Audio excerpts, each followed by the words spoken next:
In olden days, a glimpse of Scotland was looked on as something shocking. Now heaven knows, anything goes. Hey, good authors too who wanted some letter words, now only use 4 letter words right and close. Anything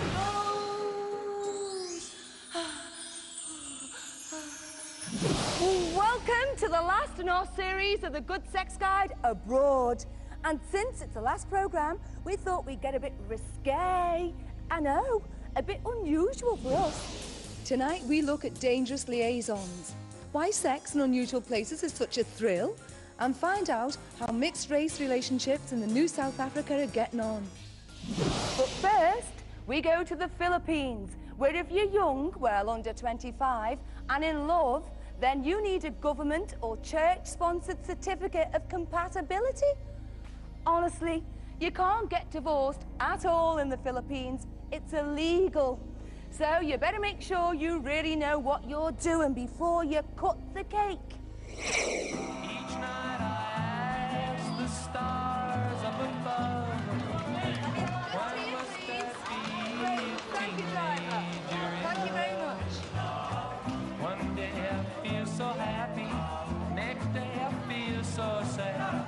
I guess I'll learn to take the good with the bad. The Philippines is a Catholic country, very religious. Keeping the family together is important and enforced by strict laws regarding marriage and divorce. So, tying the knot is not as simple as I do over here, but getting it together with the right person's dead important and takes a lot of effort. I'm here to meet Dee, who's 20, and Modesto, who's 21. They want a white wedding, so they've got to go on a church-sponsored discovery weekend to find out just what's in store for them. Are you looking forward to the discovery weekend? Yes, Feel a bit nervous? Kind of. We don't know what it's about. Would it not be easier just to go off and get married? The church doesn't allow that you can live together, right?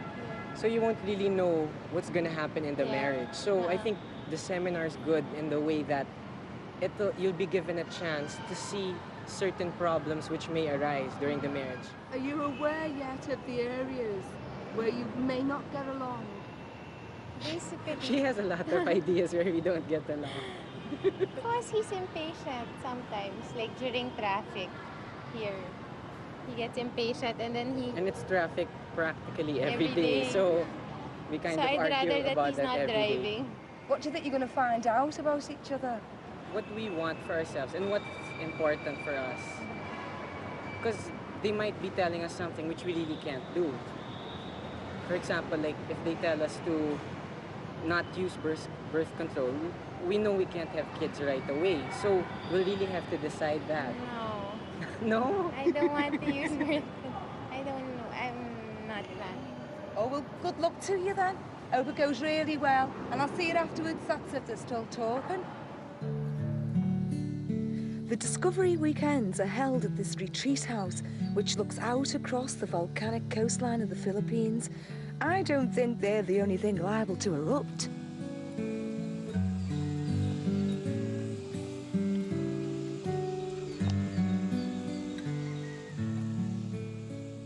Married couples who've been on a Discovery Weekend themselves are invited to give examples of where marriage can go wrong. A true dialogue can only begin after we have truly listened, felt, and understood the feelings of our partner. It was here that I realized that focusing on feelings, on my feelings and that of my partners, were the basis of real, honest-to-goodness communication and understanding. Isn't it normal to sometimes hide some things from him? Some personal things? Yeah, it's normal. But you also have to realize why you feel you have to hide some things from him. What about, for example, like when there are some things which I do which he doesn't like? Which, like, for example, I like doing sometimes childish things. You have to understand why Dea doesn't like it when you do childish things. Is it because she gets embarrassed or what, no? And Dea also has to understand your need to do childish things. Thank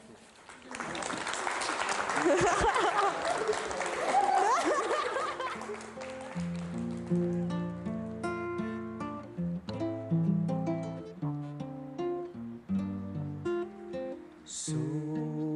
Towards the end of the weekend, there's a lovely ceremony where you write down any anger you've discovered and burn the paper so you can then forgive and forget your hate at one another.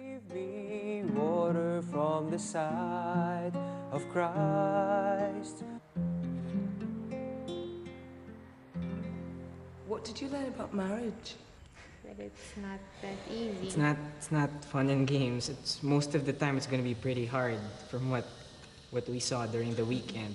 Did they give you any tips how to keep your love alive throughout your marriage? To understand, I have to understand him more. That's what I learned. Because now we always argue. Not really argue. Not really. No, but I have to understand some things that I don't usually have the patience to understand.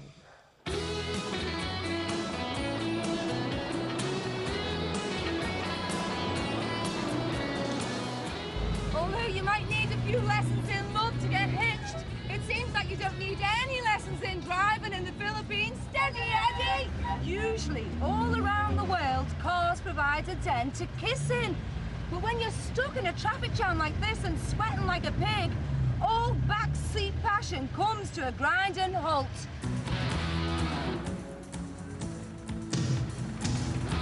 Thanks, Eddie. So, just where do you go if you're young and in love and looking for a little bit of zhigger? You can go to a drive-through motel, of course, where a car can still be your passion wagon. Here, away from prying eyes, you can fulfill your wildest fantasies, which is dead difficult here in the Philippines because sex before marriage is a definite no-no. So, certain precautions, apart from the obvious, have to be taken to ensure absolute privacy. Each night I ask the stars. There are hundreds of these drive-through love motels in Manila, and they can cost anything from £3 an hour upwards. Most people arrive in a taxi to avoid being seen. You usually book in advance, pick up your key, and drive straight into a garage with its own private entrance, and you're laughing. Yes, sir. Okay, thank you. Sonny and Gigi have been going out for a few months, and like most young couples in the Philippines, they both live at home. They intend to get married, but wish to taste the forbidden fruits before they do so. Why do young people come to these motels? Yeah, motels is the only place to go because you can't go to you can't just drive around or park somewhere because there's too many people. So it's so crowded in the Philippines, especially. You know, you can't just borrow your friend's house because they probably have a maid or something, or the neighbors might say something. You can't sneak into someone's house because everyone has bars. We have to have a privacy so that we can express what we feel to each other. So, especially young kids, they don't have a place to go where they could be alone. My parents are old-fashioned, and since I'm a guy, it's more easier, of course. But my sisters have the same problem. They could barely go out at all, maybe like twice a month. They can't even date guys. If they get phone calls from guys, my parents would probably hang up on them or something. And sex would be out of the question, definitely. What about the future? I want to get married someday when the right guy come, and the right guy came, and I think that's the only way to know you're the man is to have sex with him. Why must I be a teenager in love, in love?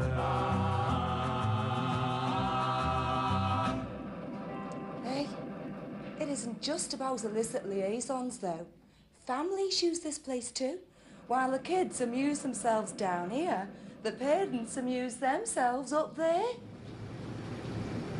Marisa, how come it's fun to be here with your husband? It's more exciting, and to get away from the kids once in a while, it's fun. It adds up to our, how do you say that, our sex life. Oh, so it's a bit different then, is it? Yes, of course it is. And all the privacy and the atmosphere inside the room, and the jacuzzi. I think I'll book myself in. Why must I be a teenager in love, in love?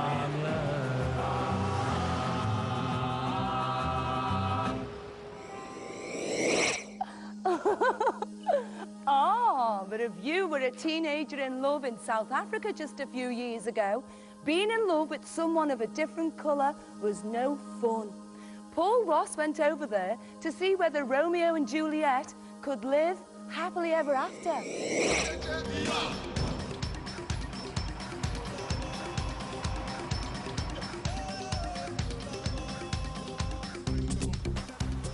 Racial equality is the order of the day here in the new South Africa, but of course it hasn't always been like that. Take for instance the Immorality and Mixed Marriages Act, which was still in force even in the 1980s. Now that says that any European male having carnal knowledge of a native female, or any native male having carnal knowledge of a European female, shall be guilty of an offence and liable to 5 years imprisonment. Put simply, that means 5 years in the slammer for getting on down with someone of a different skin colour. Now, thankfully, that act has been binned. But even with Mr Mandela in charge, attitudes are slow to change and sexual taboos remain.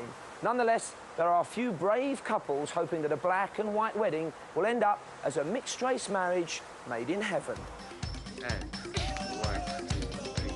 Solly and Tony are married and have 3 children. They first got it together back in the bad old days when they constantly had to keep one eye over their shoulder for the police. But did that affect their relationship? We never really kind of said, listen, this is illegal and you could get into trouble. I always made the policy of not going anywhere where Solly was not acceptable either, you know. If he wasn't welcome, I didn't go there. We were never kind of overtly affectionate in public. I would always be very conscious of that. If she'd take my hand, I'd say, okay, you know, I'd take my hand away. And, you know, the police wouldn't come to your door and say, I hear you're living here as a mixed couple and do you know it's against the law? They wouldn't do that. They would park outside or go across the road with their binoculars and wait till they see you go in together and time you and hope to catch you in the act. And then they would take the woman's panties, you know, and inspect that. And they did horrendous things to people. And, you know, and then would be in the papers and how many black men have you slept with, you know, and those kind of things. And your sexual history is there for the country to see. And, you know, you scum, basically, because you're in love with someone of another race group.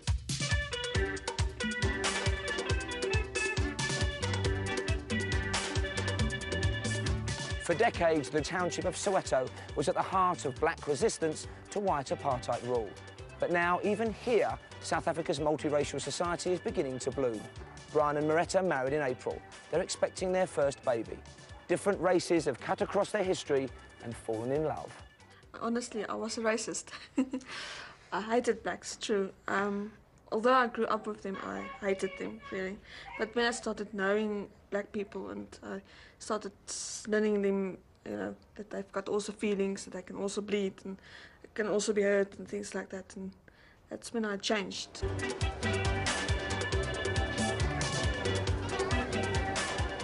She told me I had to tell her mother, and I was looking for a best time to tell her, and I found her in her office at work. And when I started telling her that it was about her daughter, she started crying.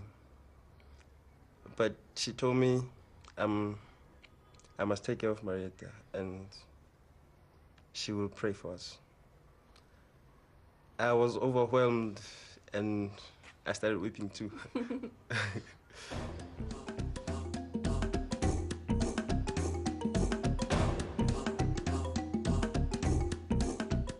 Never came up that I would go to her parents' house and for lunch or go and ask her father for her hand in marriage or that kind of thing. I mean, we didn't do that stuff.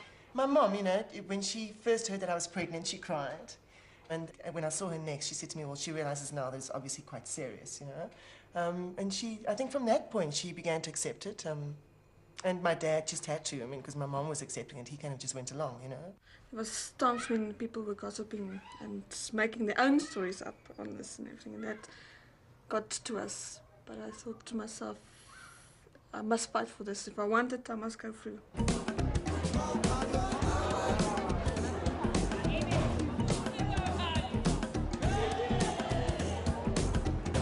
So you had a white wedding with a black husband.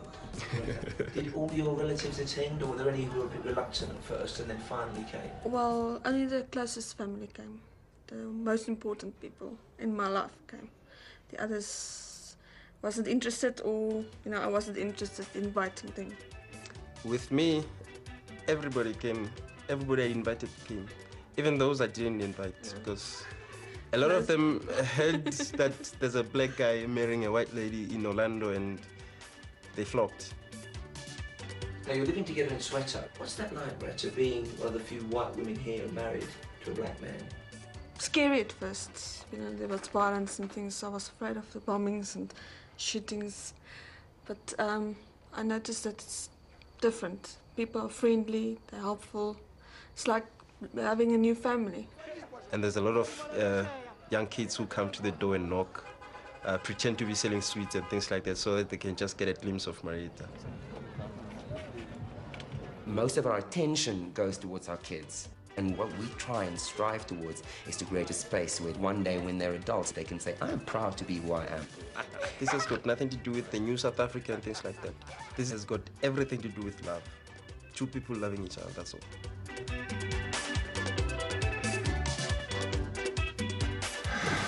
Love conquers all. Well, maybe all. Because it takes more than love to keep your passion from freezing over with our weather. After the break, we take a peek through the bushes at Sex Outside.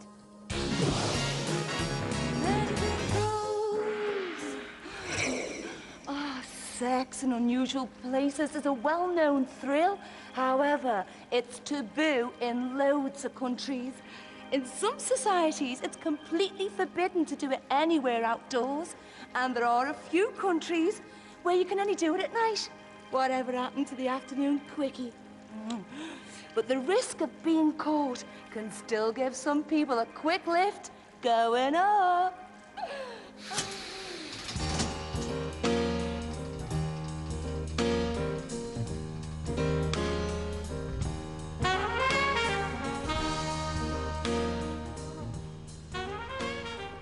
Oh, I've got a thing about lifts. There's something dead sexy about love in unusual places. It gets my heart pounding, my legs shaking, my hormones jigging around.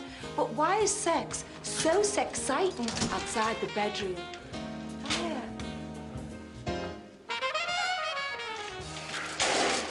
Now remember, if you get caught having sex in a public place, you'll be done for public indecency. They're doing it all over the place. Mind you, I wouldn't mind a dangerous liaison myself. Look, guys, it's a girl's #1 favourite fantasy to make love in a romantic setting. So get on the case and make all the dreams come true.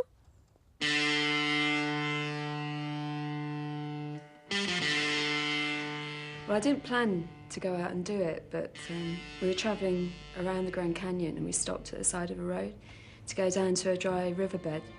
And we got down there and it just happened. It was so beautiful and we were just overcome by the surroundings we were in. And I don't know, it's just something about being outside, and we knew we shouldn't have been doing it, but that was part of the attraction of doing it there. Sex is definitely better outside, definitely. It's a whole new set of rules. You're not lying in a bed. You've never done it before. It's a completely new place. You'll probably never go back there and do it again.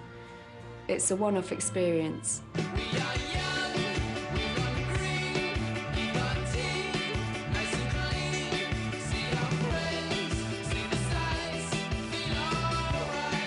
Grania, where have you had sex outside? Trains, cars, buses. On a bus? On a bus. Especially on things that move. I think that's what I'm after, things that move. The fact that it moves everything. Everything's stimulated. Where's the most memorable place that you've made love? The train, Metropolitan line. And that was very, very fun. I'm hoping to top this one with a photo booth. I haven't got that far yet.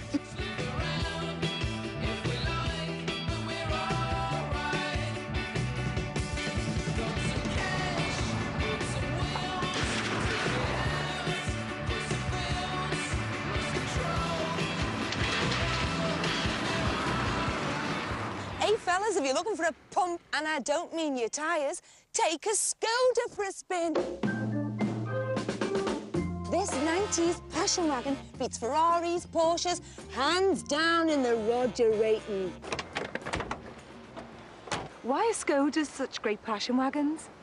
Well, I don't know if it's the car that's the passion wagon, whereas it may be the owners are a bit of going for a giggle. Well, what do you like about making love in your Skoda? It's naughty. Yeah. It's really naughty. Exciting. And it's... You may get caught, but if you do get caught... You can get a quick getaway. Are there any other particular models you could recommend? This is the Rapid, but I think that the Estelle's a bit better because the seats fold flat and make into a bed inside. Oh, that's cosy. It certainly is. What's the disadvantages in making love in a Skoda? It's a bit squeaky. Let's have a go.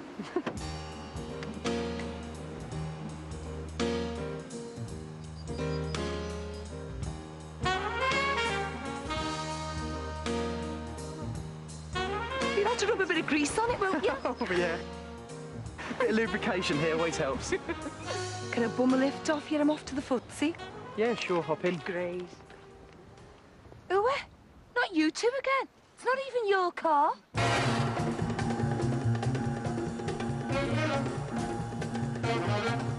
Well, we're at the start of what could be a very exciting match.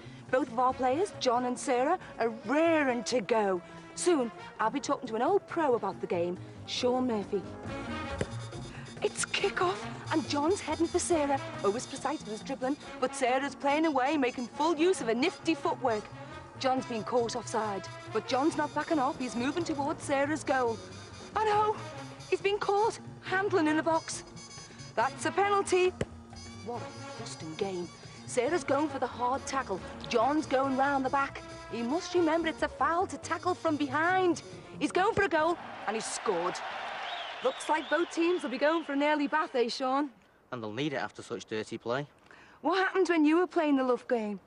Well, I met a girl at half-time at Main Road, and then, when leaving the ground, offered to kiss her goodnight, and one thing just led to another. Was there lots of people watching you? I didn't really notice who was around, because I was obviously too busy doing what I was doing. Oh, so your lust got the better of your loins, eh, lad? That's the one, yep. Now, would you recommend making love in a stadium to everyone else? I'd recommend anyone try it. Why? It's just great being at the match and to score as well.